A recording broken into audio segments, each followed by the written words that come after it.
සාදරයෙන් පිළිගන්නවා චැනල් එකට අලුතින් එකතු වුණ ඔයාලා හැමෝම.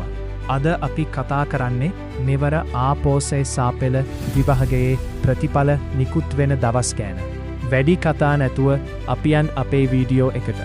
මම මේක ගැන හොයලා බලද්දි මට හම්බුණ නවතම තොරතුර තමා මම මේ ඔයාලට දැනුම් දෙන්නේ.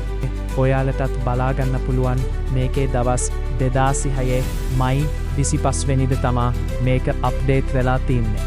විභාග දෙපාර්තමේන්තුවේ ඉන්දිකා කුමාරි මහත්මිය පවසන පරිදි විභාග ප්‍රතිඵල නිකුත් කිරීමේ වැඩකටයුතු බොහොමයක් අවසන් වී ඇති බවත් ඉදිරි දින කිහිපය ඇතුළත ඒ කියන්නේ ජුනි මාසයේ මැද වෙද්දී විභාග ප්‍රතිඵල නිකුත් කරන බවයි. මෙම වීඩියෝවෙන් සමුගන්නවා රැදී සිටියාට ස්තුතියි.